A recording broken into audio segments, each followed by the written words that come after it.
أنتي وتسواسو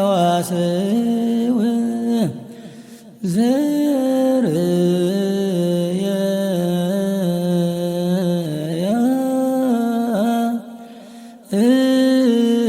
قل مدر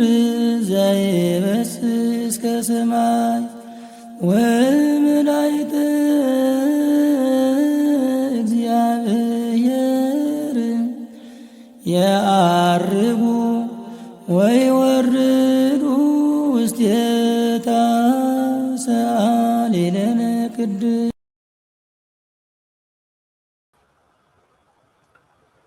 በስመ አብ ወወልድ ወመንፈስ ቅዱስ አሐዱ አምላክ አሜን። ኣብ ዝተፈላለየ ክፍላት ዓለም ኮይንኩም ነዚ ፕሮግራም እዚ ትከታተሉ ክርስቲያን በብዘለኹም ሰዓትን ኣቆፃፅራ ግዜን ከመይ ሓዚርኩም ከመይ ውዒልኩም ከመይ ቀኒኹም ኣሜን። ሎለ ባህሪ እግዚኣብሔር ኣምላኽና እስካብዛ ዓለት እዚኣን እስካብዛ ሰዓት እዚኣን ዝሓለወና ዝጓሰየና ከም ግብርናን ከም ስራሕናን እውን ዘይፈደየና ከባቲ ኣበሳ ልዑለ ባህሪ ሎም እውን ከም ትማሊ ሽሙ ካብ ጫፍ ዓለም እስካብ ጫፍ ዓለም ዝኸበረ ዝተመስገነ ይኹን። ክርስቶስ መድሕና ብሙላዳ ንድሕነትና ምክንያት ዝኾነትና ምክንያት ድሂን ወላዲተ ኣምላኽ ኣምላኽ ቅድስተ ቅዱሳን ድንግል ማርያም በረከታ ረድኤታ ኣማላጅነታ ጣዕመ ፍቕራ ካብ ኩላትና ኣይፈለን። እምበኣር ክቡራትን ክቡራንን እዚ ትከታተልዎ ዘለኹም ሰዋስው ሚድያ እዩ። ሰዋስው ሚድያ ዶግማን ቀኖናን ቤተክርስትያን ብዝሓለወ መልክዑ ወቕታውን ነባራውን ጉዳይ ቤተክርስትያን ዝትድህስስ መንፈሳዊ ገለልተኛ ብሕታዊ ሚድያ እዩ። መዓልታዊ ፕሮግራምና ኣብ ሰዋስው ዩቱብ ተኸታተሉና። ከምኡ እውን ኣብ ፌስቡክ ኣብ ቲክቶክ ፈለው ግበርና። ዝተፈለየ መልክዑ ድማ ኣብ መቐለ ዘሎ ስቱድዮና መንፈሳዊ ሓሳብ ከተበርክቱ ንህዝብና መኻርን መዓድን ዝኾነ መልእኽቲ ከተመሓላልፉ ናይ ኩሉ ግዜ መንፈሳዊ ፃውዕትና እዩ። ሰሙናዊ መርሃ ግብርና ድማ ኩሉ ግዜ ሰንበት ድሕሪ ቀትሪ ኣብ ኣክሱማውያን ቴሌቭዥን ክትረኽቡና ኢና። እምበኣር ንሎሚ ኣዘራራቢ ወቕታዊ ዝኾነ ጉዳይ ክንዛረብ ጋሻ ሒዘ መፅየ ዘለኹ። ጋሻኹም ናባኹም ከብሎም እየ። ናይ ሎሚ መዓልቲ ጋሻና ብዛዕባ እዚ ኣዘራራቢ ጉዳይ ዝኾነ መምህር ክብሮም ካሳ እዮም። ኣቐዲምና ንብሎ ግን ንሰማዕትና ብጣዕሚ ይቕረታ ልዕሊ 30 ደቂቕ ድኾን ፈቲና ኣብዚ ብቪድዮ መልክዕ ኣዊና ኔትወርክ ናይ ዓድና ኔትወርክ ከምቲ ትፈልጥዎ ኣቱ ይወፅእ ኮይኑ ናይ መወዳእታ ኣማራፂ ድገበርናዮ በቃ ብስልኪ እዩ እሞ ስለዚ ኣብ መስመር ኣብ ስልኪ ኣሎ። ብዛዕባ እቲ ናይ ቤተ ክህነት ደሎ ምሕደራ ብዛዕባ ጉቦ ብዛዕባ ዓሌታውነት ከባብያውነት ዝብል ሓፈሻውስ ግዕዚ ምሕደራ ቤተ ክህነት ዝምልከት ኣብዚ ሰሙን እዚ ኣዘራራቢ ኮይኑ ቀኒዩ ነይሩ። ካብኡ ድማ ኣብ ዝባኑ እውን ተመሊሱ ንማሕበራዊ ሚድያ ኣብ ፌስቡክ ከም ሰደድ ሓዊ እናተቃፃፀለ ዝቐንይ ኣብዚ 2-3 መዓልቲ ናይ መምህር ክብሮም ካሳ ፅሑፍ እዩ። እቲ ፅሑፍ ንሱ ብሱርጉት ሚድያ ኣቢሉ ምስ ወፀ ንሕና እውን እዚ ፅሑፍ እዚ ካብ መምህር ክብሮም ድኢልና ደዊልና ኣረጋጊፅና ከምዚ ኩሉ ግዜ ንብለኩም ሰዋስው ሚድያ ከምዚ ዓይነት ነገራት ከጋጥም ከሎ ኣጀንዳ ረኺብና ኢልና ብድዲና ኣይንሰርሕን ፕሮግራም ነቲ በዓል ዋና ክንረክብ ኣለና። እቲ በዓል ዋና ዝምልከቶ መፂኡ መብራህርሂ ክህብ ፍቃደኛ እንተኮይኑ ንዑ ኢና ቀዳምነት ንህቦ ዘይገብር እንድሕር ኮይኑ ድማ በዓለትና ኢና ንኣቱ። እምበኣር መምህር ክብሮም ካሳ ክብረት ይሃበልና ናብዚ ሕራይ ስለ ዝበሉ እስኪ ንሰማዕተይ ከላልሞ ጥዕና ሃበለይ ክቡር መምህር ክብሮም ከመይ ውዒሎም እንኳን ሰዋስው ሚድያ ብድሓን መፁ? እግዚአብሔር ይመስገን። ክብሩ መጋቢ ሚስጥር ክብሪ ሃበለይ ድሕና ዶ ቀኒዮም ከመይ ውዒሎም? እግዚአብሔር ይመስገን ድሓይና እግዚአብሔር ይመስገን ክብረት ይሃበልና። እምበኣር ናብቲ ጉዳይና ቅድሚ ምእታውና ሓደ መተሓሳሰብ ክንዛረብ። እቲ መተሓሳሰብ እዚ ብዙሕ ግዜ ዳርጋ ንዛረብ ኢና ግን መብዛሕትኡ እናፈለጠይ ግን ውሕዳት ሰባት ዘይትፈልጡ ከይትህሉ ምናልባት ካብቲ ፅሑፋትን ካብቲ ሓደ ነገራትን ክንርኢ ከለና ሲ ትዳናገሩ ከይትህሉ እሞ መተሓሳሰብ እቲ መተሓሳሰብ እንታይ እዩ? እምነትን ቤተ ክህነትን ፈሊኩም ረአይዎ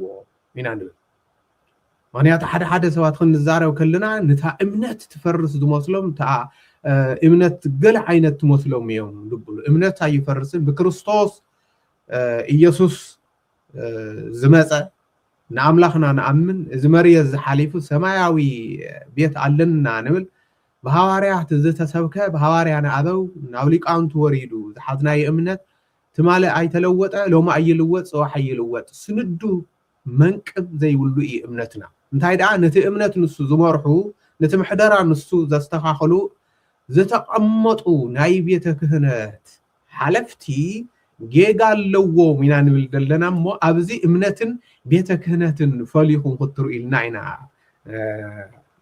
እንታይ ስም መልእኽትና ከነመሓላሉ በኣር ኣብ ከምዝ እናሃለወ ንመምህርካ ኣይረኣዮምን ድኸውን ንሰማዕትና እውን ዘይረኣይዎ እንድሕልሃልዮም ብታ ጽሑፍ ተመርኪሰ ስለ ዝኸይድ እዚኣ እያ እታ ጽሑፍቲ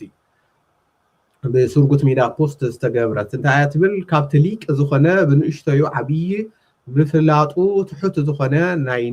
ናይ ነፍሲ ጥራሕ ዝሓስብ መምህር ክብሮም ካሳ ዝተዋሃበ ትርኢቶ ዓባይ ትምህርትን ኩላትኩም ኣንብዋ መጋባኤ ጲላጦስ ትብል እሞ ድሕሪኡ ስእሊ ኣሎ ናይ ብፁዕ አቡነ ሰላማ ናይ መጋቢ ሐዲስ ሚካኤል ናይ ዲያቆን ፍትሐ ነገስ ካብኡ እውን መጋቢያ ጲላጦስ ኣይትግበርዎ ዝብል ኣርእስቲ ኣሎ ስእሊ እውን ናይ መምህር ክብሮም ካሳ ኣሎ መምህር እዚ ጽሑፍ ዝናትኩም ድዩ ክብሪ ያበለይ ክብር መጋቢ ሚኒስትር ኣብ ዙርያ ጉዳይ ቤተክርስቲያን ኣብ ዙርያ ዝሶምን ዝተላዓሉ ሐሳባት ታዮም ለብል ነገር ለመነጋገር ስለልተጋኔና ክብሪ ያበለይ ለዓለ ምን መቀደመ ቢለ ስለ ቤተክርስቲያን ለረበህ ነገር ለተቀም ነገር ለተነጋገር ለቤተክርስቲያን ለጎዳይ ነገር ለከይን ነጋገር ሓደ ለገብርም በይ ለኸፋፍል ነገር ለከይን ነጋገር እግዚአብሔር መንፈስ ቅዱስ ለክረዳና ለክሕግዘና ላተን ሐሰንኩ ተጽሑፍ ናየለዩ ኮነይ ልብል ነገር በخلتዩ መንገድ ተለቀመጡ በወይታ መጀመሪያ ጉዳይ ስርጉት ሚዲያ አብላለ ቀሚጦም ወለለው ስለ ለአይ ልገልጽ ኢሎም ለቀመጡ ነገር አነ ግቡኢ አግባብ እዩ ይለይ ወስዶይ በተመንገድ ሱሉ ንግላጹ ጽቡቅ ይሆነይ ምክንያቱም ታይ ከምጽ ስለለፈል ለሃደ ሰብ ጽቡቅ ገርኻ ለኻሊ ሰብ خالي عينت سيامة وخالي عينت ملكة لقمጡ ነገራት ከይሆኑ ዞማምዚዮም አይነት ነገራት ጽቡቅ ይሆኑ ሐደሱ خالአይ ዚዮም ለገልጹና አይነት ሰባት ይሆናይ ለብል ነገር ተቀምጥ ደሊ በመቀጻል እና ብሶ ቦናይ ናቶም ናቤተ ክርስቲያን ነህዋተ ገልገልቲ ተቆሚጡ ለለ ፎቶ ተመሳሳለ ብሎ ቀነመልኩ አነ ለቀመጥኩ በሐጽሩ አብናተይ ጽሑፍ አነ ለቀመጥኩ ናይሰብ ምስሊ ወይ ፎቶ የለይ መልከ የለይ ታል ተቀመጠ ታባለላ አብስክሪን ሽትለላ ጉዳይ ያ ታል ተቀሚጣ ለላ ቀዲ ስለዚህ ጽሕፍቲ ታጽሕፍት ለላ ክሳፍታ ናይ ሞዳታ ዓለታት ትገልጽ ለላ ጥራሕ የንተም ናተይ ጽሑፍ ተባይላት ተወሰድ ማለት ሚዲያ መጋባያ ጲላጦስ አይንግበሩ ካብትብለላ ክሳብ ሞዳታ ታረው 14 ሾሞተ 2018 ዓመተ ምህረት ትብለላ ያናተይ ካው ሐሊፉ ትብላዕ ለሎና ቶም ተለጢፉ ለሎ ፎቶታት ግን ናይ ሆነይ ለቀመጡ ስርጉት ሚዲያ አዮም ለስርጉት ሚዲያ ውልቃይ ጽቡቅ ሐምለ ሆነ እዚ ጉዳይ ዝሰተት መቋኑ ገሊጸሎም የ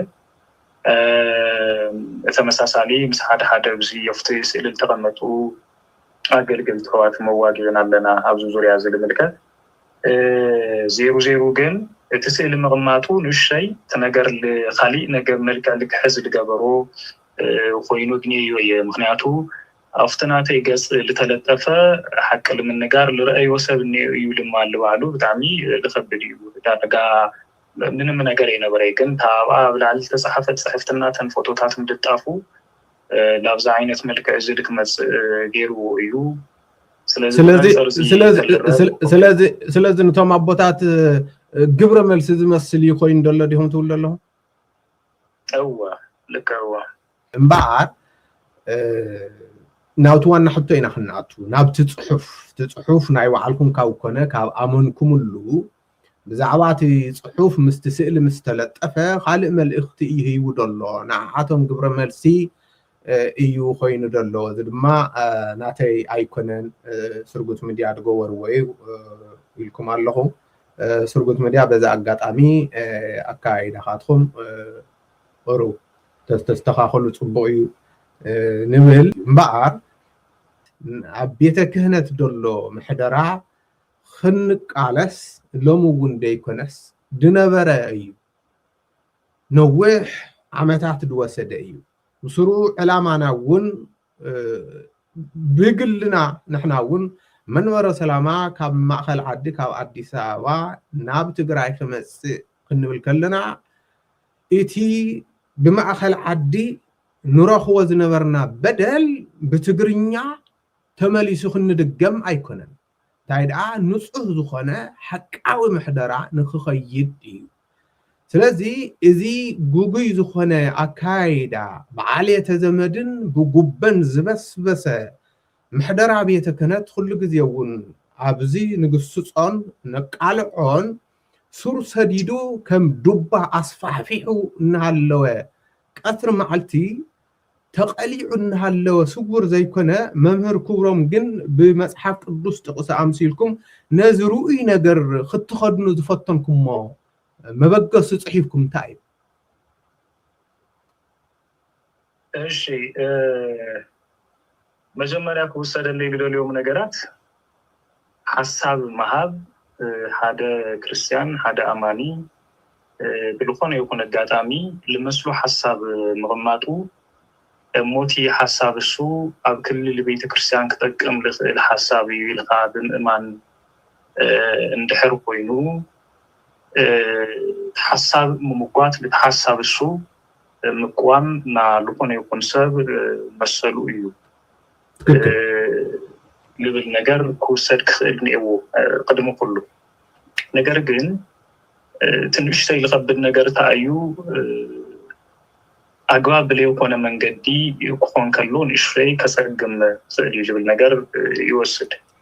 ቤተ ክርስቲያን ና ፍቅሪ ማኣዲ እያ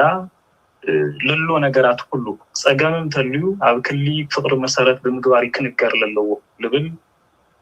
መርገጺ ተልህሉ ባህል ኣነ ብውልቀይ ስለዚ ሕዚ ነልዕሎም ነገራት ብምልኦም ኣነ ልልዕሎም ነገራት ብምልኦም ናባዕለይ ኣምሓደ ናብ ቤተ ክርስቲያን ኣገልጋሊ ልልዕሎም ሓሳባት ማለት ባዕለይ እዚኦም ህምዞም ጉዳይ እዚኣቶም ህምዝ ተልኾኑ ልብሎም ነገራት እምበይ ናልኾነ ይኹን ልእክቶይ መልእኽቲ ብምትሓዝ ህምለይ ምዃኑ ኣብ ግምት ውሽጢ ከኣትወለይ ልልኾነ ይኹን መዋቕር ብምውካል ምዃኑ ኣብ ግምት ውሽጢ ከእትል ክእል ሰብ ተለይህሊ መርገጽ ለዓርሰይና ዓርሰይ ጥራሕ ማለት ስለዚ ኣብዚ ልግነዩ ግድፈታት ተልዮም ጌጋታት ተልዮም ብውልቀ ለኣየ ልሕተተሎም ለኣየ ልጥየቐሎም ነገራት ኮይኖም ምእንታን ክወሰዱ ማለት እየ ተቐዲመ እቲ ጽሑፍ ተቐሚጡ ለሎ ና ቤተ ክርስቲያን ኣገልግሎት ወይም ለለና ቤተ ክርስቲያን ጸገማትና ተጸገም እዚ ና ቤተ ክህነት ጸገምና ምሕደራ ጸገም እዩ ክንብል ከለና ተመሳሳሊ ብልኾነ መልክዑ ኣብ ቤተ ክርስቲያን ውሽጢ ለሎ ጸገም እዩ ልብል ነገር ለስማዕማና ጉዳይ ኮይኑ ስምዐኒ ብመሰረቱ ና ቤተ ክርስቲያን ኣቦታቲ ቤተ ክርስቲያኒ ዓብይ ፍልሊ ከም ለለዎም ጌርካ ምርኣይ ንምልካቲ ብባዕሉ ንእሽተይ ጸጋሚ ነገር ከይኾን ምጥንቃቕ ለድሊ ይመስለኒ ምክንያቱ ና ቤተ ክርስቲያን ኣመራርሓ ወይ ኣቦታት ተለይሃልዮም ታ ቤተ ክርስቲያን ባዕላ ውዳበ የብላይ ማለት እዩ ትወፀሉ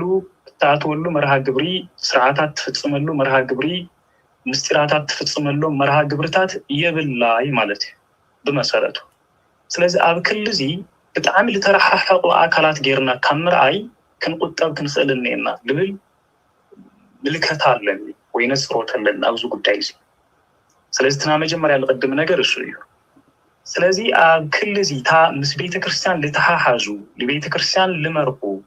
ምእመናን ለመሓድሩ ኣቦታት ቤተክርስቲያን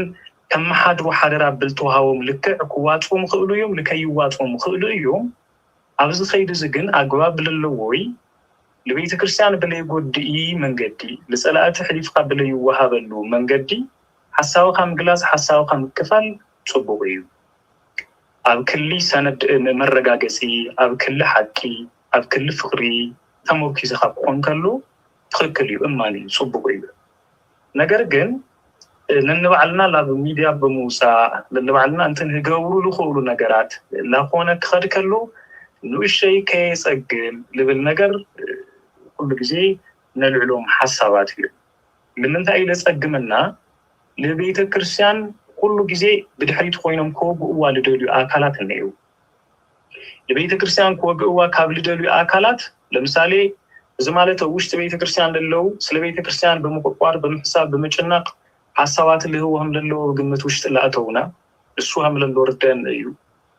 ብቅንዕና ብፍቅሪ ምዃኑ ርደን እዩ ነገር ግን ኣብ መንጎ ዘብዝለለው ሓሳባትና ወይ መንጎና ኣብ ማእከል ኣትዮም ለቤተ ክርስቲያን ክወግኡ ልደልዩ ዓይነት ኣካላት ግን ከይህሉ ምሳሌ ሰባት ቤተ ክርስቲያን ኣብ ምሕደራ ተስፋ ክቆርጹ ምግባር ኣብ ቤተ ክርስቲያን ለለው መራሕቲ ኩሎም ጉቦኛታት እዮም ዓሌታውያን እዮም ድኹማት እዮም ልብል ኣመለኻኽታ ኣተሓሳስባ ሰባት ብዙሕ ግዜ ይንገሮም ይስበኹሞ ለዚ ይቕበልዎ ለዚ ይኣምንዎ በተለይ ለለ ብጅምላ ምፍርዳል ክምጽእ ከሎ fallacy of composition ንብሎ ማለት ስለዚ ናይ ተወሰኑ ሰባት ድኻም ወሲድኻ ለኩሎም መራሕቲ ሃይማኖት ድኹማት እዮም ዓሌታውያን እዮም እዚ እዮም ልብል ሓሳብ ክቕመጥ ምግባር አንቀድ መሳሪሕኦም ሁሉም ይቅረታ ሁሉም ድበለሰብ የዶላ አይመስልንን ኮም ድብል ሕልሃልይውን ጉጉይ ርድኢት እዩ እኳ ደኣስ እቶም ኣብ ከምዚ ስራሕ ዝተዋፈሩ ውሕዳት እዮም ውሕዳት ኮይኖም ግን ኣስዋሮም ብዙሕ እዩ ኢና ንብል ዘለና እናታ ቤተ ክርስቲያን ክብልዋ ከለዉ መምህር ኣየነይቲ ኣታ ቤተ ክርስቲያን እታ ብእምነት ዝተነደቀት ቅዱስ ቦታ ድዩ ወይስ እቲ بدون كريستوس تجاز مؤمن أينا أتى بيتكرستان خيت فرس يلوم تفرحوا بعد الله. إيش ما جاي مصري هذه أبزل العلوم للي قلت أنا تسفى مقرات كلهم همز يوم اللي بلتنا جاجمنت قداي ويتي بجملة أنا مفرد قداي للعلو إلنا نسوع عمل لنا توم أسرار بيتكرستان لخونو للعلو محساب إيه اللي بلدلقو. ناو كاي كدنا أسرار بيتكرستان كأي بس إحنا أو بعلنا كوي حميقنا دلله. تردي إني ما جاي مصري أبعلنا للنا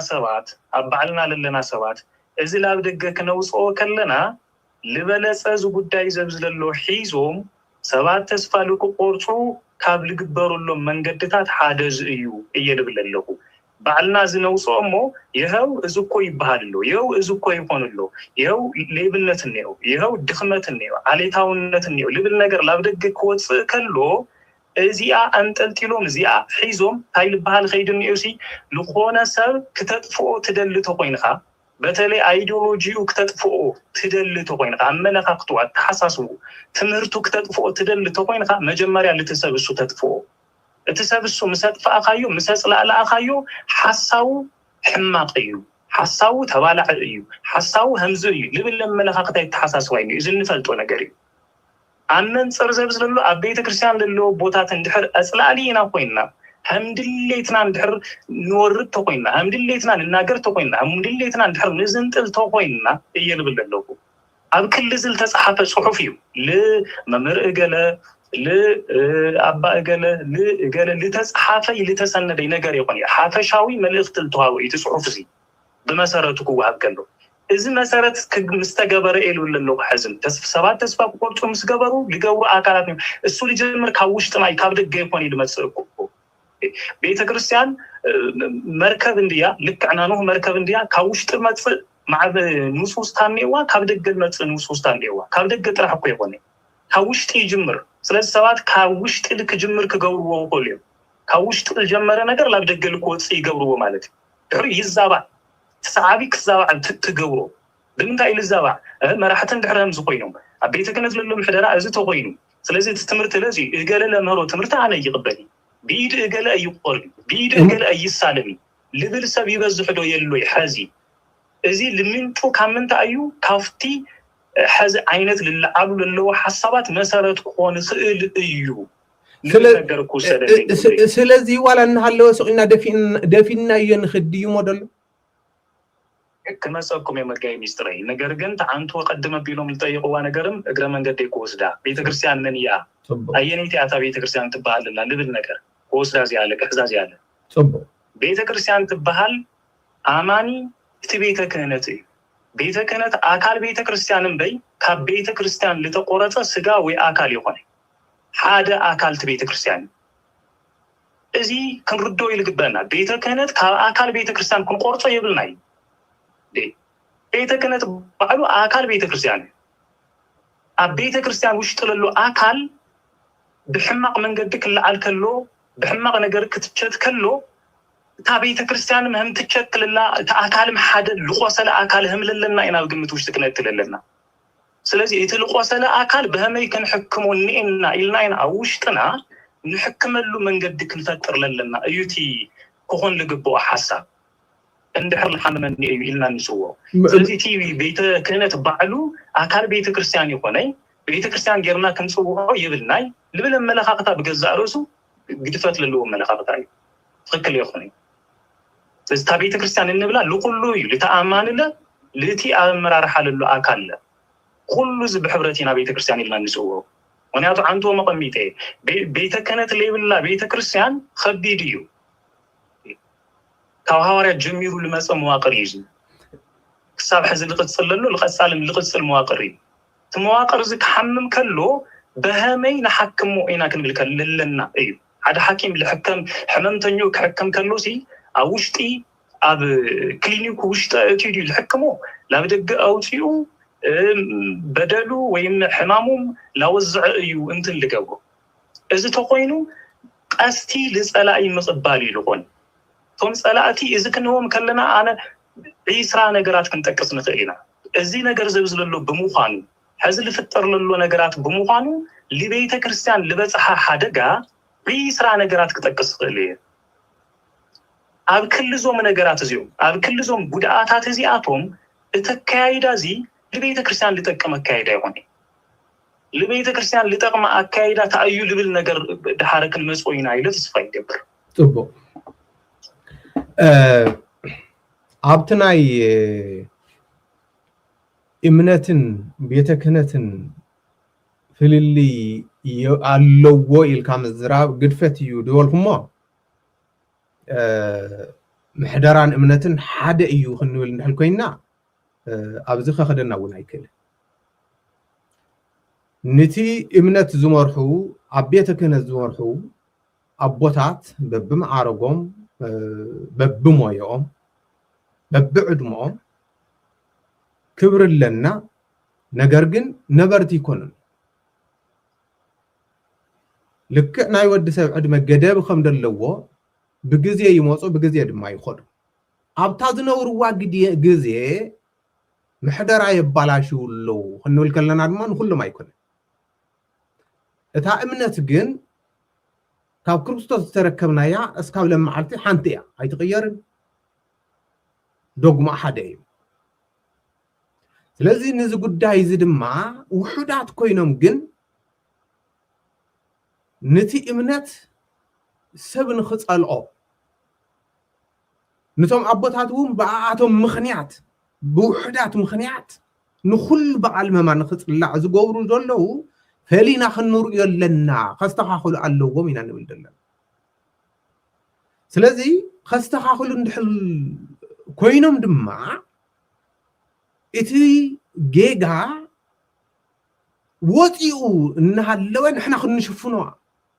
ንኽእለሉ ምክንያት የለን ሓንሳውኮ ኣብ ኣደባባይ ወጪኡ እንሃለወ نحنا عندما حاسة أقول مصدقنا يد مثلنا أقول مصدقنا يد مثلنا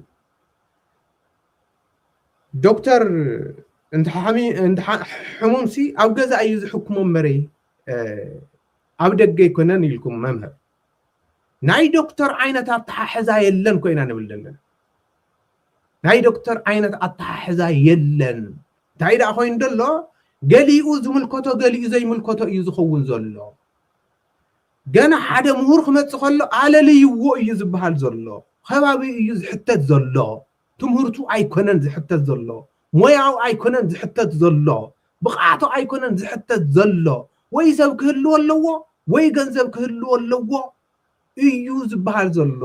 ነዚ ድማ ብኸመይ እዩ ክፍታሕ ንድብል መፍትሒኡ ተቐሚጡ እንድሕል ኮይኑ በዚ ስለዚ እንተ ዘይኮይኑ ግን ኣብቲ ኣብኡ ደሎ ምጥባቕ ክንጣበቐሉ ምሕደራኡ ናይ ኩላትና እዩ እምነቱ እውን ናይ ኩላትና እዩ ግን እቲ ሓቂ እናረገፅና ግን ክንጣበቐሉ ሸፈጥ እዩ ይመስለኒ ንዓይ ማለት እዩ ስለዚ በዚ ዝተልዓለ እውን ሰባት እንታይ እዮም ድብል ደለዉ ናይቶም ከምኡ ዝገብሩ ሰባት ተመወልቲ ወይ ድማ ተኸፈልቲ ኢኹም ኢሎም ንኩሉ በዓል ማማኽስታ ይገብርዎ ኣለዉ እሞ ስለዚ ብኸመይ ኢና ከምቲ ትብልዎ ዘለኹም ከም ናይ ዶክተር ናብ ሕክምና ውሽጢ ኣምፂኡ ክሕክም እንድሕል ኮይኑ ብኸመይ ክቐርብ ምቕራብ ኮ ዝኽላእ ደሎ እስኪ ብኸመይ ከምታ ኣብ ፅሑፍኩም እውን ገሊኡ ናይ ሰም ገሊኡ ናይ ካም ከምኡ እውን መጋባእያ ጲላጦስ ኣይትግበርዎ ዝበልኩም እስኪ ኣተሓሒዝኩም ብኸመይ እዩ እሞ ኣብ ሓደ መጋባእያ ኮይኑ ክዛተ ዝኽእል ጽቡቕ መጋቢ ሚኒስትር እሺ ተን ለነካኽእዎን ሓሳባት ክነካኽእን እግረ መንገዲ በመጀመሪያ ጉዳይ ሕዝም ቤተ ክህነቲ ቤተ ክርስቲያኒ ይፈላል እዩ እና ቤተ ክህነት አካል ቤተ ክርስቲያን የሆነኝ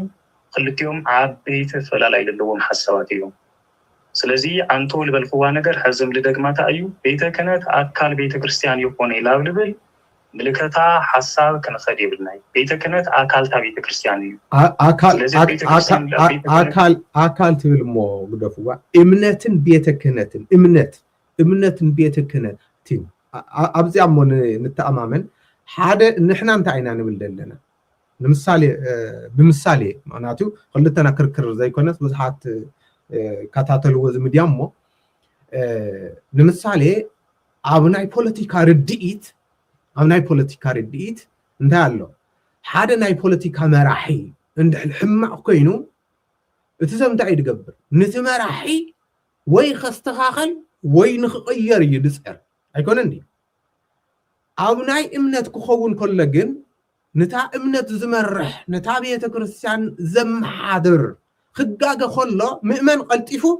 ማይ እምነቱ ንኽፀልእ የፅላላ ከምዚ ድዩ ይብል ንሕና ንብል ዘለና ድማ እምነትኩም ኣይትፅልኡ እታ እምነት ቅድስቲ እያ ንፅህቲ እያ እቲ ምሕደራ እዩ ዝባላሾ ደሎም ሓቢርና ነስተኻኸል ኢና ንብል ዘለና መጋቢ ሚኒስትር እታ ኮይኑ እቲ ሰብ እምነቱ ዝፀልእ ኣሎ ቦቶም ንብሎም ዘለና ሓደ ሰባት ስለዚህ ቶም ንብሎም ዘለና ሓደ ሰባት መን እዩ ለውፅኦም ለሎ እዚኦም ሃምዚ ላበልና ናብ ደገ ልክወፅእ እሞ ና ውሽጢ ሕማም ናኻሊኡ ሰባት ለሕማም ልክኾን ልገብሮ ለሎ መን እዩ ደገ ማለት እንታይ እዩ ማሕበራዊ ሚድያ ስለ ዝወፀ ደገ ማሕበራዊ ሚድያ እኮ ልከታተሎ መጋቢ ሚኒስትር ማሕበራዊ ሚድያ ልከታተሎ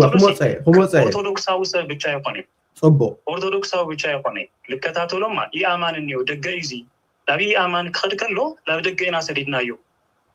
ኣመንቲ ብቻ ኦርቶዶክሳውያን ምእመናን ብቻ ንሳተፈሉ ተልኾን እኮ ጽቡቕ እዩ ነይሩ እሱ ከይልብል ኣለኹ ኣብና ኦርቶዶክሳውያን ኣውደ ምሕረቲ መድረኺ ምንግጋር ብጣዕሚ ሰናይ ነገር እዩ ሓቂ እዩ እማን እዩ ኩሉ ልምልከቶ ነገር እዩ ጉዳይ እዚ መን ከናግረኩም ኣብኡ እኮ እዩ መን ከናግረኩም ቶም ከምኡ ዝበሉ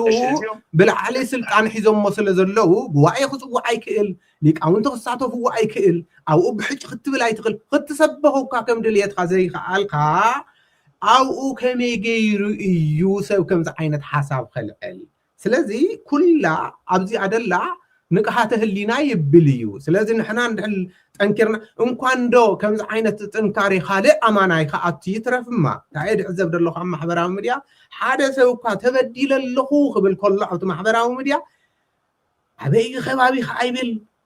ወድመን ይኸዓይብል ብሓንሳብ እዩ ዘጽናንዖ ደሎ ንሪኦ ኣለና ከዚ ይኹን ቅድሚ እውን እናመፃና ንብል ደለና ስለዚ ማሕበራዊ ሚድያ እውን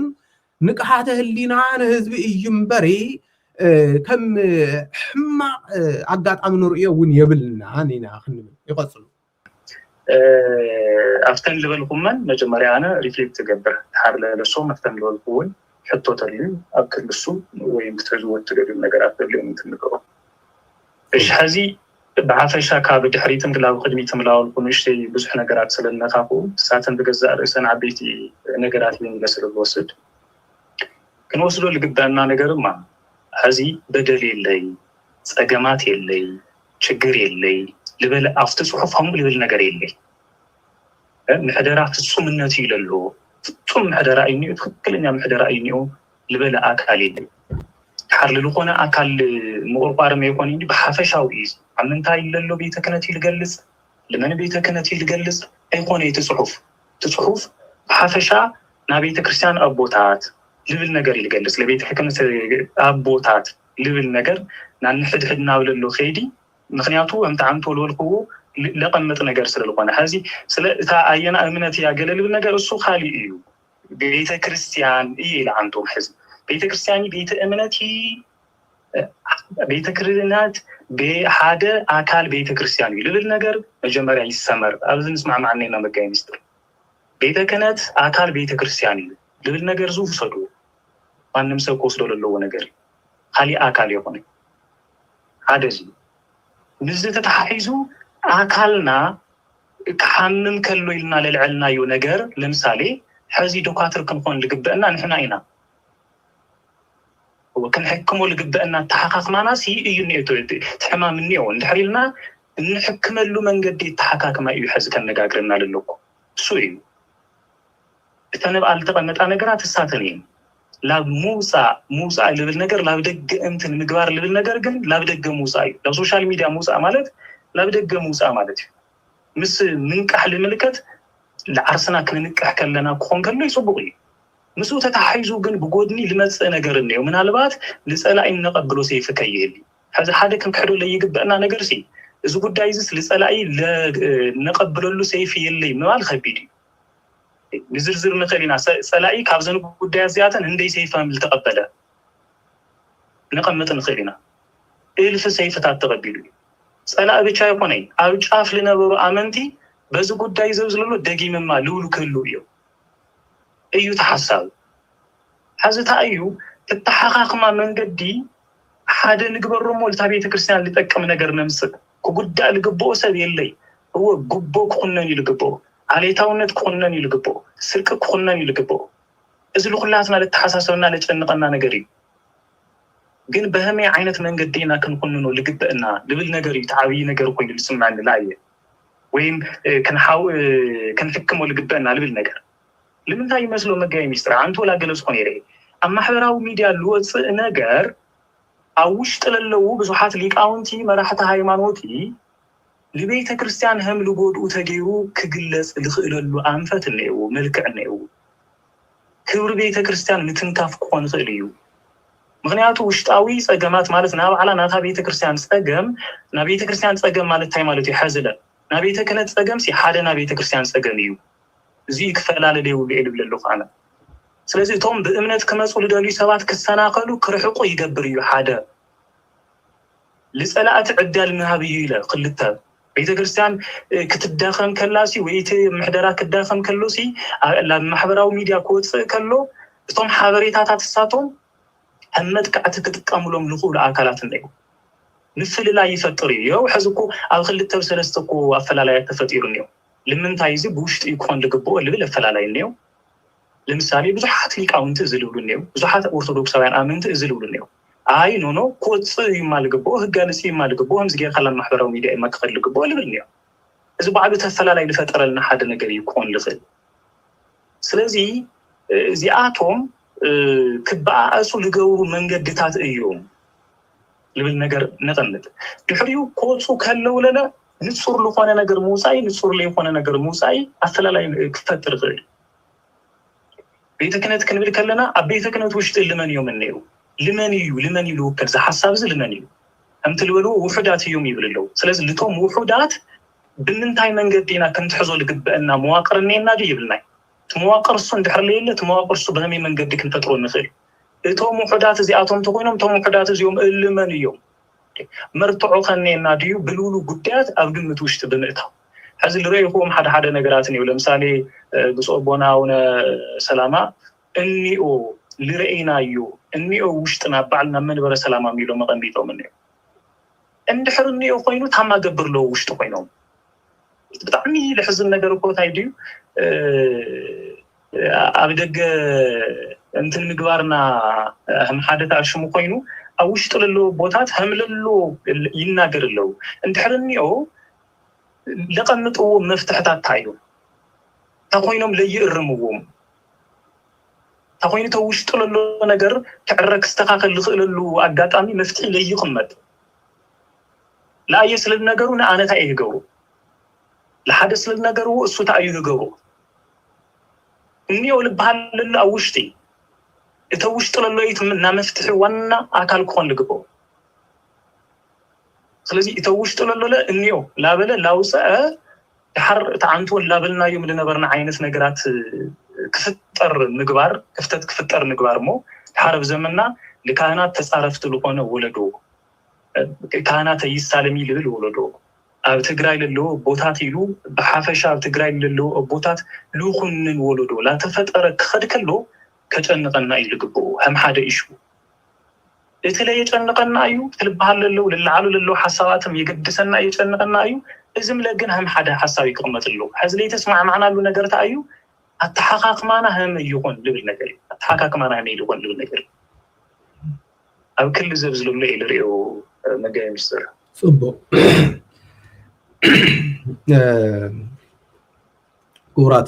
ኩራንን ሰማዕትና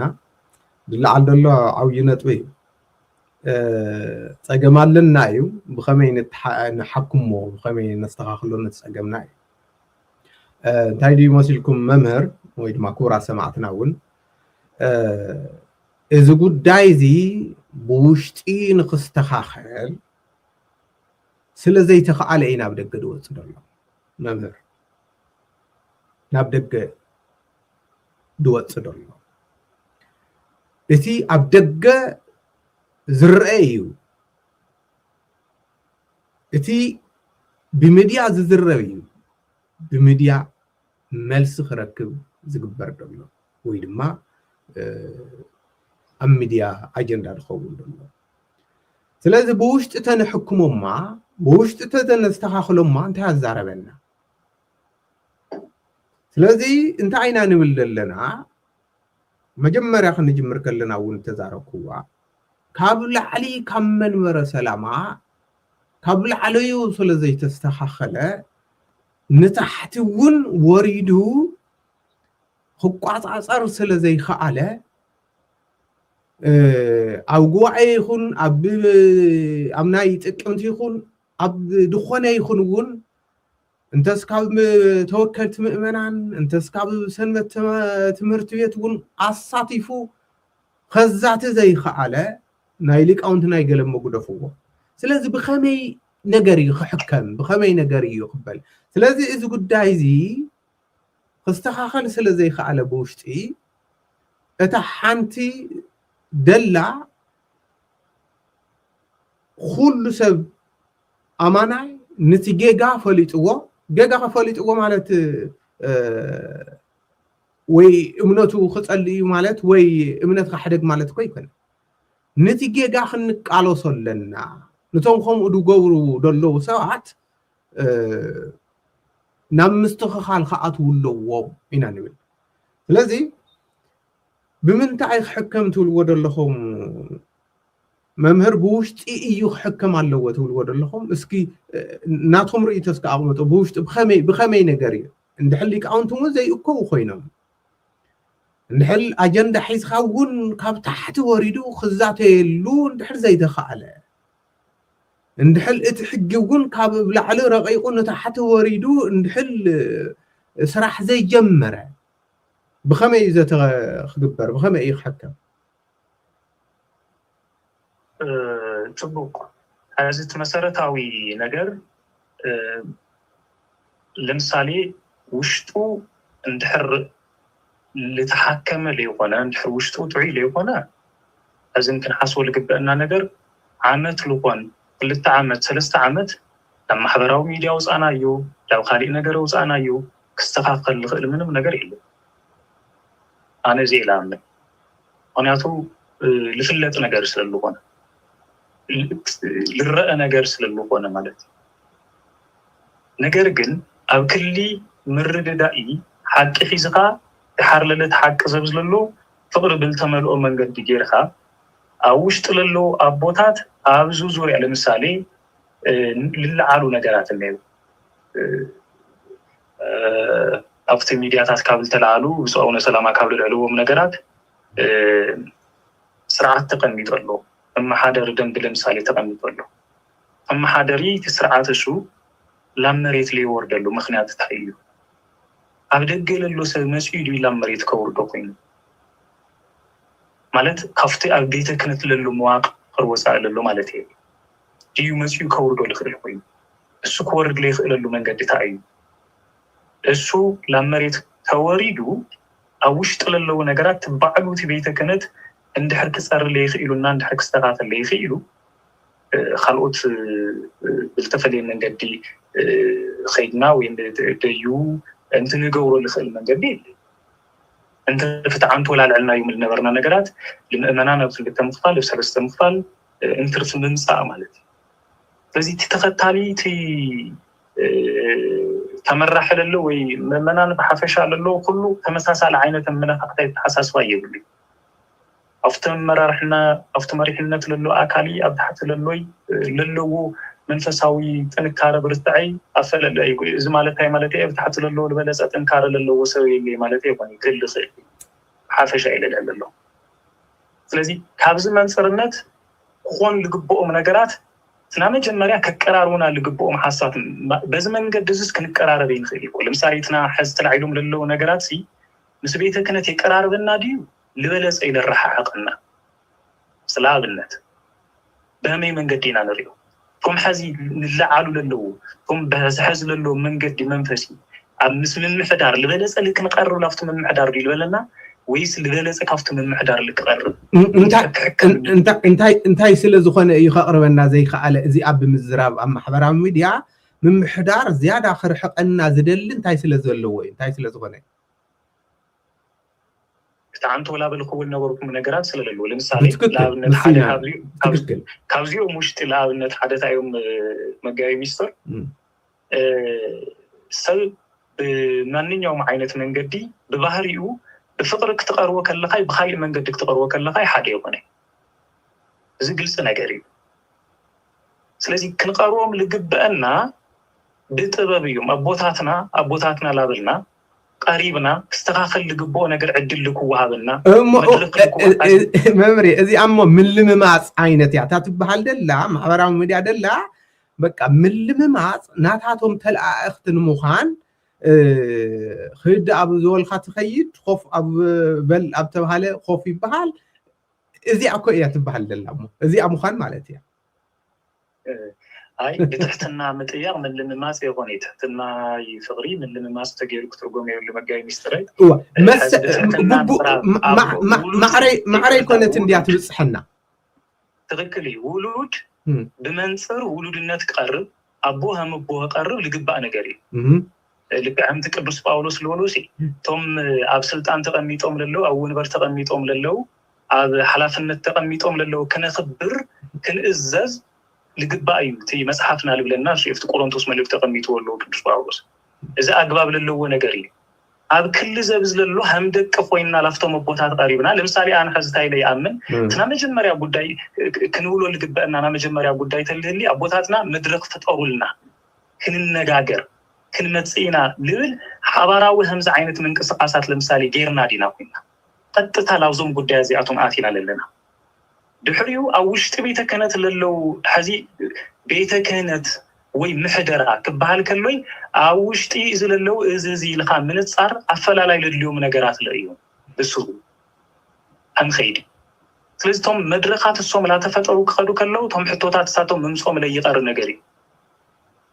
ኣመንቲ ኢና ኣመጠን ኣመንተ ውሽጢ ክትይቆም ልግበአና ነገር ዝጥየቅ ክኽእል እዩ ሓደ እሱ እዩ ካልኣይ ተመሳሳሊ ብዝኾነ መልክዑ ኣብ ውሽጢ ንጡፍ ዝኾነ ምንቅስቃስ ለለዎ ሰብ እኒኦ ንጡፍ ዝኾነ ምንቅስቃስ ለይብሉ ሰብ ለለ እኒኦ ሕዚ ሓደ ግዜ እንታይ እዩ ኣብ ቤተ ክህነት ውሽጢ ጠንካራ ቦድን ለየለ ጌርና ኣይንውሰዱ ምንም ነገር ለይስራሕ ለሎ ነገር ጌርና ለለ ኣይንውሰድ ኣነ ብውልቀይ ዝረአየኒ ነገር እሱ እዩ ክስራሕ እንድል ልግብኦ ነገር ይስራሕ ሎ ድዩ እሱ ካሊእ ጥያቄ ግን ምንም ነገር هم ለይስራሕ ለሎ ምንም ነገር هم ለይግበር ለሎ ብምርኣይ ክኾን የብሉ ሓደ እዚ ተመሳሳሊ ብዝኾነ መልክዑ ናባዕሉ ሕማም ለለዎ ሰብ ብዙሕ ሰብ እኒኦ ኣነ ናባዕለይ ሕማም እኒአ ናባዕለይ ሕማም ብቻ ከንፀባርቕ ተኽኢለ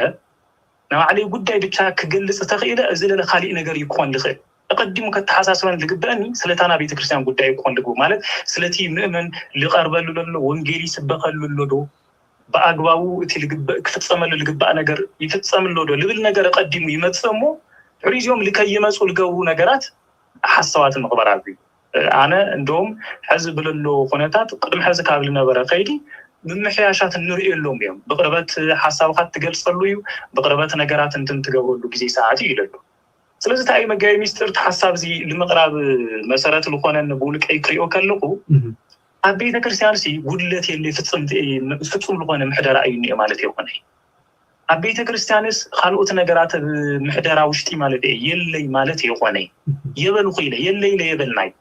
ግን ታዩ ዞም ጉዳያት እዚአቶም እንድሕር ላውፃናዮም ክንኸድ ከለና ልመጹ ጽዕንቶታት ግን እንየው እዚ ተፈልጡ ይኹም ኩሩ መጋይ ሚስጥር ቶም ጽዕንቶታት ታይهم ለቆኑ ታም ለምእመናን ውሽጥ ለለው ምእመናን ታይ ጽዕንቶም ለለው እዚ ንፈልጦ ኢና በዚ ምኽንያትስ እንቢ ደጊም ቅዳሴ ይኸዲ ልብል ሰብ የለይ ዲኹም ትውልንልኹም በዚ ምኽንያትስ ደጊም ኣብ ትግራይና ለለው ካህናት መስቀለ ይሳለሚ ልብል ወለዶ አይፍጠር ዲኹም ትውልንልኹም በዚ ምኽንያት ሲ ለካህናት ልጻረፍ ወለዶ ለካህናት ልንዕቅ ወለዶ ለዓቤ ላበዝሕ ክኸድ ልኽእል ሰብ የለይ ዲና ንብል ስልጣነ ክነት ለቃል ወለዶ ክፍጠረ ይኽእል ዲና ክንብል همهم يتنجر إذا يفتر له إذا اللي بقى عسى نجري لا تفتر الخد له ميسترات بيت كرسيان كنا عقل خير ولودك فتر خير يتحسب زي إذا لا برجت أنينات نحنا بقنعنا إلنا نجورهم جل نجارات منافقان اللي صرفوا له نجارات منافقان ما كان بيت كرسيان سبات في اليوم قوس بالخلوسي نجمع بيت كرسيان نالله بوتات وين مرحلة لله بوتات كنسأل بمقبال لو من تحرص علينا يوم قينا تسعاتو لكن صلوا يجورونا ساعات نحرص علينا يوقينا كم مسترات لكن رحق يجورنا تحري أمنتنا لكن تحدي يجورنا إذا نجرزس بهميك نحكم ولا بالحساب كل على كله إزي لبيت كرسيان كي يجودع لأننا بزمن قد زي كي نتقو أحواتنا هنا أنا أشت أحواتنا إزي مسام علم اللي سوى ملستات إذا كريو كله علم اللي كورما جاي مستر الميديا اللي يموتش نجار قوين بي لكهناتي النبي تكرسيان بوتاتي بصوتا قيروم لصورو ولدو كو يتفكر لله اذا قش زي اما اذا انتن زي اما واي زي قال على تبل اكونتي واي زي تايمو انا اللي على هندز انتن لا ازي يفطر له ازي لمفطار مكنيات يكون ايكون يقول يتوم نغرات زياتهم ما علي نخيل هذا خلاي اذا حتى زهني غيرنا كنشفنو حقم ولا شفنا لعبتنا دينا كنبر لبلو بزو حسابات رينيو حق بينو حق كونه يخيل حتى بينه بمنجد جيجا عند حروسيدنا يو لا جيجا نت مخيار ولا يقر نجري حكي بمنجد دي فقر يلجلس كريستوسي حق حيزونيرو أو حقه جن فقر سلنا بري ودي سبتشين أمبي أو كريستوس حق هاليو فقر اللي يقول له قويتا تلقون نيرو دحنا تودي سبي يجلسينيرو إذا قل سيو حقي اللي يقول له فقري كله جزء شكانة يلقون فقري اللي يقول له حق لا ناي حبرة سممعنة يلقون سلازي نا حبرة سممعنة لا كل يولي شكان لا كل يولي تمام حق لا فقر مسارات الجبل لا يكون له إذنيو إذن دحر حق خوين سلازي بفقر همين يقبرو بهما يحكم لقبو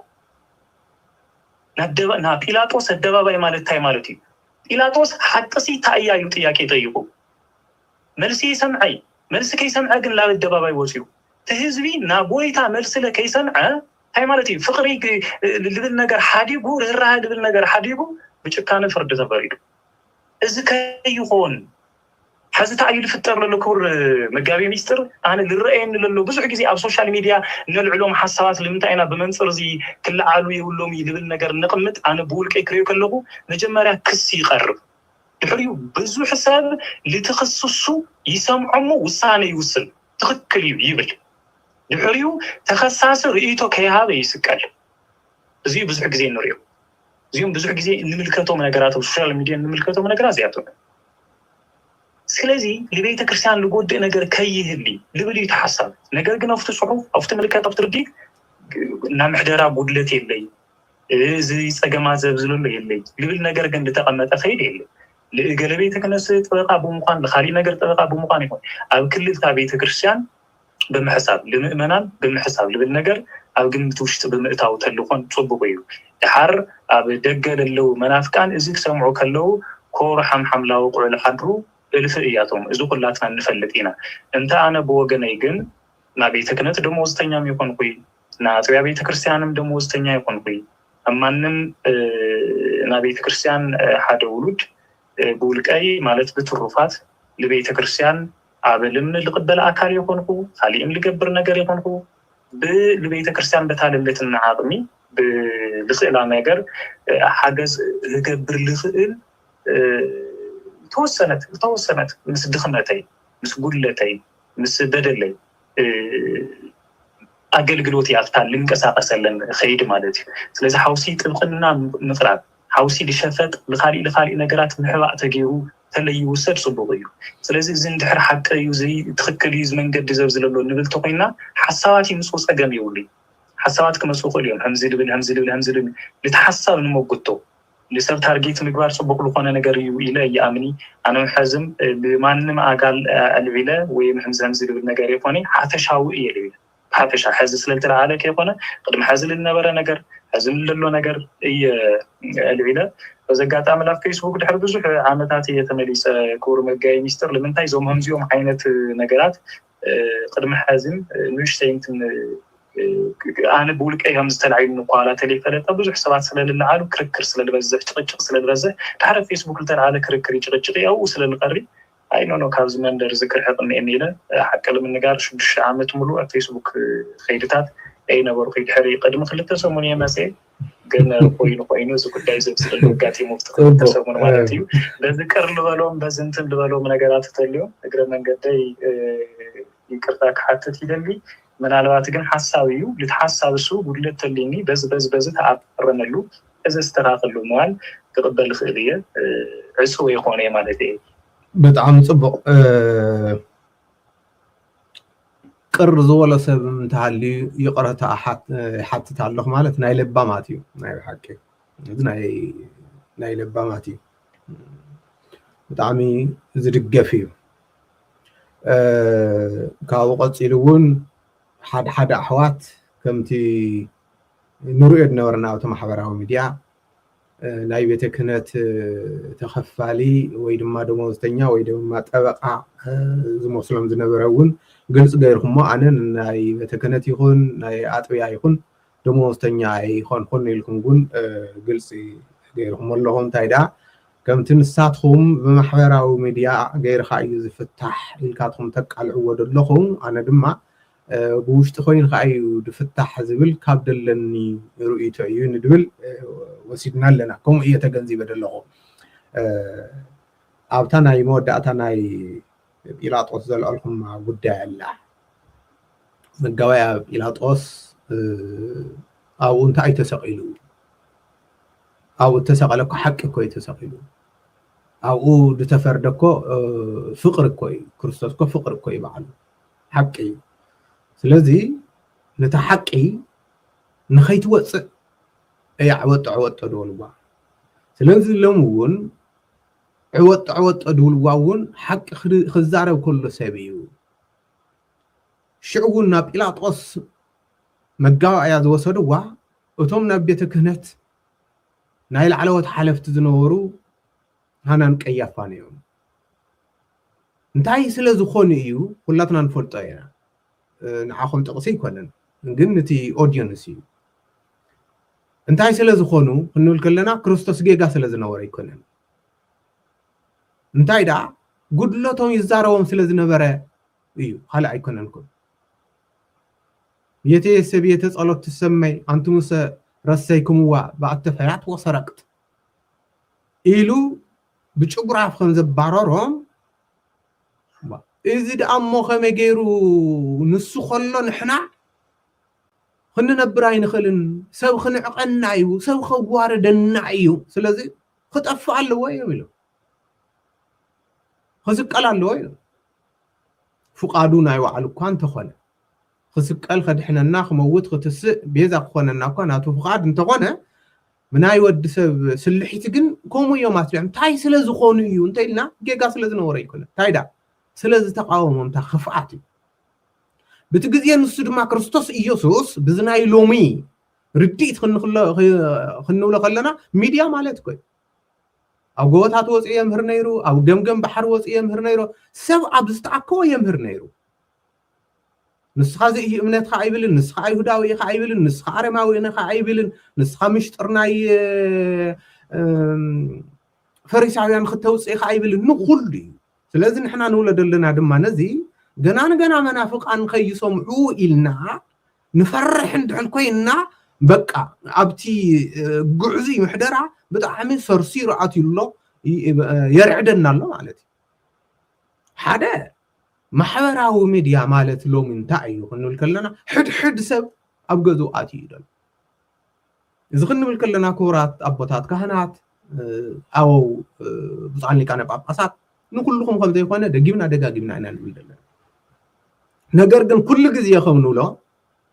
ሓደ ካህናት እኮ ሓደ ገዛ ከይዶም እንድሕል እቲ ዝደለይዎ ቢራዲ ወይ ካልእ መስተ ደይረኸው ካልእ መዓልቲ መፅኦም ክባርኩ ኣይክእሉን ኮይ ስለዚ ማሕበራዊ ሚድያ ስለ ዝወፀ እኮ ኣይኮነን እቲ ሰብ ንሱ ይምዝኖ ግን ንኩልና እንታይ እምነት ኣይኮነን ስለዚ ማሕበራዊ ሚድያ ብምፍራሕ ቁስልና ንሓባእና ኣትሊስት ከምቲ ንሙነዮ ጉባኤ ዝግበር ተድኸውን ሓሳባት ዝግበር ተድኸውን እኳ ፅቡቅ ነዩ ብዙሕ ነገር እናተዓዘበ እዩ መፅኡ ይደሎ እስኪ ከም ንኣብነት እስኪ ክነልዕሎ ምናልባት ነዚ ነገራት ዘይጠቕሞም ሰባት ክህሉ ይርግፀኛ ንምንታይ ኣብ ደይ ግዜኡ ኣምፂኻዮ እውን ክብሉ ክእሉ እዮም ግን ርኡይ ስለ ዝኾነ ማሕበራዊ ሚድያ ይዛረብ ኣይዛረብ ንታሪክ እውን ቁሙጥ ስለ ዝኾነ ማለት እዩ ኣብ ናይ መወዳእታ መረፃ ኤጲስቆጶሳት ዝተገብረ ናይ ህዝቢ 11 ወጀራት ዝተወከሉ ምረፁ እናተባሃሉ 3 ኤጲስቆጶሳት ነይሮም ካብቶም 3 ሓደ እንዲያም ሊቅ ዝኾኑ ብትምህርቶም ብኣቋቋሞም ብቅንዮም ብዘመናዊ ብመንፈሳዊ ሊቅ ዝኾኑ ተዛሪቦም ምህሮም ገሲፆም ግን ሰብ ተቐባልነት ዘለዎም መንፈሳዊ ኣቦ ብዘይሮ ነጥቢ ረኺቦም ብዘይሮ ከዚ እዚ ቅንዕና ዲኹም ትብሉ ሓደ ሰብ ኣብ ትግራይ ተወሊዱስ እሞ ድማ ክንደይ ሊቃውንቲ ጉባኤታት እናምሃረን ኣድባራት እናመሓደረን ብዘይሮ ክወፅእ ከሎሲ ናይ ሓቂ ቅንዕና ወይ ድማ ሰብ ስለ ዘይፈተዎ ድዩ ወይ ድማ ዘይተምሃረ ስለ ዝኾነ ኣይኮነን እዚ ከዚ ናብ ሚድያ ኣውፂኢኻትማ ኣይኮነን ሚድያ እውን ኣይወፀን እስኪ ንበል ኦልሬዲ ታሪክ ስለ ዝኾነ እኮ ተነጊሩ እዩ እዚ ክስተኻኸል ኣለዎ ኢና ንብል ዘለና ብግዜኡ እውን ነቶም ዝምልከቶም እንተርቢ ገይርና ኣላቶም ከመይ ገይሩ እዩ እንታይ ደኣ እዩ ድኸውን ደሎ ንሪኦ ዘለና እቲ ምሁር ዝኾነ እቲ ተዛራቢ ዝኾነ እቲ ቻሌንጅ ክገብር ዝኽእል ሰብ ኣየቕርብዋቶን እዮም እንታይ ደኣ እቲ ስቕኢሉ ምሽኪን ዝኾነ ኣብ ጸሎትን ኣብ ገለን ጥራይ እምበሪ ዋላ ሓደ ዘይዳፋእ ሰብ ካብ ቃማቶም ብታሕቲ ዝኾነ ሰብ ንዕዑ እያቶም ዘቕርቡ ንምንታይ ቻሌንጅ ክገብሮ ኣይክእልን እዚ ኢና ንብል ዘለና እዚ ክፋሓቕ ኣለዎ ኢና ንብል ዘለና ቀሪብና ንዘራረብ ኢልኩም መምህር ብጣዕሚ ፅቡቅ ደስ ይብለና ግን መን መቕረቢ እኮ ከምዚ ኣይልካ ከይትዛረብ ኮ ይበሃል ኮ ንኩሉ تومي እንዲያም አስማቶም ይጽንሐልና እዚ ነገራት እንዶ አስተኻኽልዎ ናብ ሚድያ ቀድሚ ምውጽኡ ኢልና ብግልጽ ዝተዛረብናዮም እዚ ይሰምዑዋ ሁሉ እዮም ናብ ሚድያ እንተውጻኹሞስ ናይ ሓደ ሰሙን አጀንዳ አሊ ዶልና ሊቀ ጳጳስ አሎ ብግልጽ ስለዚ እንታይ ይድበሃል ከምቲ ደንባው ብዕረይ በትሪ ዝሎምዶ ተተክታጽለም ኢሎም ሞዮም ትም ሁሉ ለሚዳቶም ሞዮም ጥራይ እንታይ ዳ ተናዓቶም ተአቱ አይቲ ጉደል ምበሪ ካልዋላ ሓደ አይመስሎሙን ኢና ንብልልና ስለዚ ቅድሚ ከዝውን ተዛሪበየ ከዝውን ክዶግሞ እየ ካብ አዲስ አበባ ናብ ትግራይ ዝመጸ መንበረ ሰላማ ፈለስት ክነጥሮላ አይኮነን ብግልጽ ተዛሪበየ ቅድሚ ከዝውን አጽምቶም እናተርአየ ሊቃውንት ደቆም ዝወልዑዎ ሲኢኖም አቅሎም እናጸበቦም ሓደ መነኮስ ልክ ዲያስፖራ በዘይ ነውሮም በዘይ ረኽቦ አናባብራ እናነበረ ምርአይ መንፈሳዊ ድዩዚ ንዝዲኹም ናብ ሚድያ አይተውጽኡ ትውልና ደለኹም ንዝዲኹም አይተቃልዕዎ ቅዱስ ይኹም ትውልና ደለኹም ስለዚ እቲ ድወልኩሞ ብውሽጢ ምእራሙ ጽቡቕ እዩ ዝወልኩሞ يقبل ايه ግን ዘቀርብ የለን ብሕም ዝብል የለን እንድሕል ተዛሪቡ ወይ ብደመወዙ ይኽልኸል ወይ ካብቲ ሓንቲ ደብሪ አባሪርካ ናብታ ጫፍ ዝኾነት ናብ ካልእ ይኸይድ ናብታ ኣታው ዘይብላ ዝዚና ንብል ዘለና ኣመሓደርቲ ኣብ ክልተ ሰለስተ ቦታ ስልጣን እንሃለዎም ሊቃውንቲ ግን ሓንቲ ስኢኖም ኣለው ኢና ንብል ዘለና እቲ መሃያውን አይመጣጠንን በቃ በዚሑ በቃ ሓደ ዶክተር ዘይረኹ መሃያ እዩ ደሎ አይርከው አይኮና ንብል ዘለና ይርከው ስለዚ ደኽሙ ግን በዚሑ ክስተኻኸል ኣለዎ ኢና ንብል ዘለና አንተ ወደ ልዕልኹማ ነይራ ቤተክርነት ዋላ ሓደ አይሰርሕን ክበሃል አይከኣልን ብዙሕ ይስራሕ አለ ኢልኩም ብርግጽው ዝሰርሑ ኣለው ኣብቲ ቤተ ክህነት ውሽጢ ክንደይ ጥያት እውን ኣለው እኮ እዮም ኣብ መንጎ ብፁዓን ሊቃነ ጳጳሳት እኮ ክንደይ ጥያት እኮ ኣለው እኮ እዮም ኩሉ በኣልማማ እኮ ኣይብልናን ግን እቶም ውሕዳት ዘለው ንኩልና ሒዞምና ይጠፉ ዘለና ኢና ንብል ዘለና እሞ እምበር በቲ ቀሪብና ኮፊና ብውሽጢ ንዛተየሉ ጽቡቕ ናብ ሚድያ ክወፅእ የብሉን ድብል ደስማምዐና እኳ እንተኾነ ዘቕርብ ሲኢኑ ሊቃውንት ዘቕርብ ሲኢኖ ኢና ንብል ዘለና ስለዚ ታይስሙ ናይ ሊቃውንት ጉባኤ ተባሂሉ ዝተጣየሸ እኳ ሽታማይ ኮይኑ እዩ ተሪፉ ደሎ በቢ ሃገረ ስብከቱ መፅሓፍቲ ክሕተሙ ዝተባሃሉ እኳ ነበረ ኮይኖም እዮም ተሪፎም ደለው ስለዚ ነዚ ዲኹም ኣይተቃልዑ ትውልና ደለኹም ይደብል እሞ ስለዚ በዚ ኣኽልና ይረኸውን ንለመዓልቲ ስለቲ ዝሃብኹምና ሓበሬታ ብጣዕሚ እናመስገንና ብሰማዕትና ከም ሰዋስም ሚድያ እውን ኣብ መጀመርያ ዘልዕልኩማ ድማ ሓደ ሰብ ሓሳቡ ዝደልዮ ከልዕል ስለ ዝኾነ ክዕገዝ ስለ ዘይብሉ ሓሳበ እየ ፅሒፈ ዝበልኩም ብትክክል ሓሳብ ክዕገዝ ስለ ዘይብሉ እዩ እውን ሓሳብኩም እቲ ዝፅሓፍኩሞስ ሕፅር ዝበለት እያና ንህዝብኩም ክትብራህሩ እንታይ ማለት እዩ ምክንያቱ ዘይተፈትሐ ነገር ስለ ዝኾነ ወይ ድማ ንግለሰባት ዝቃወም ዝመስል መልሲ ዝመስል እውን ስለ ደለዎስ ኢልና ኢና ኣምፂናኩም ኣብራህሪኩምልና እግዚኣብሔር ይሃበልና ሓደ ነገራት ዝተረፉ ኣለው ዝብሎም ነገር ኣለኒ እንተኢልኩም ድማ ናይ መወዳእታ ተወሰነ ደቃይቕ ክህበኩም እዮ እሞ በዚ ክንውድ ኢና ክብሪ ያበለይ ክቡር መጋቢ ሚኒስትር እቲ ሓሳባት ልብል ነገር ሕዝታ እዩ ለይጠቅም ነገር ለቤተ ክርስቲያን ልጠቅም ሓሳብ ጌርካ ምምፃእ ልበይኑ እዚ ሓሳብ እዩ ኢልካም ክፅዋዕ ኣይኽእሊ ግን ቶም ላበልዎም ዝነበሩ ሓሳባት ይኹን ዳተገለፁ ልቐን ዝተፈላለዩ ሓሳባት ናባዕሎም ፅቡቅ ጎድኒ የብሎም ወይ ክጠቅም ዝኽእል ሓሳብ የብሎም ማለት ይኾነ ግን ሓሳብ እንገልፀሉ መንገዲ هم يكون لبل نجاري خازم لم نجاجرنا للو أنتم ما خلهم الجرس هو بتنحكم له من قدي ده هم يكون أو لبل نجاري تي نتبي معناته خلتيو حذرين أيونينا بقى خلتيو لا ميزان تمسين أيوسي خلتيو لبيت كريستيان لجودلون النوع من قد النيو لبل نجار نعمل زحتيو يسوي حسابي نيو بتلين دحر ليوس أنا يو دحر أنت اللي جبرنا يوم ما يبي تلالا أو بموس أنا زيوم بيت كريستيان كفتروا لقولو قلة هاتيو يلقى يمسو أنا بيت كريستيان تنكرتها لسرقوا لقلقلوا بيت كريستيان لحسوا لمن لحسوا عبيت بوتات ولدي نيو بتمرتهم بخالي من قدهم لمن لهم بوتات النيو في بيت كنت يكون وخاليو زي كوسد لقبو أنا جاري سلستهم ولد زيهم زين عم حكام عقمي يولومي تلينبل صبوا بيتحكموا كل يوم تستحقوا ولا كل يوم أنا تسويت لقبر مساعتهم من نجاري اللي بالنجار نوسد كان نجاجرونا عند حر ليش يلوم زي بمتيقنا كان نجاجر أي خالنا اللي بالنجار كلمة يحش أزيتي لما تصل إنه نجارات جن كل خالي أخوي لا بخالي سرو سديدو كسب كبر كينات أنتن لقبر عينة من قدي يخدي لهمو مش شيء أجان جهو لبوتات لوهاب كبري لبوتات لوهاب بوتا تلنبرة فريها جزائي خلوت نجارات لا ورد كخد كله لما نقد لا غير كخد كله مش شيء يتحسس لي يحزن يومه على كل زتن رأيه صبغي اللي بالنجار وصلوا لي بحافشها جن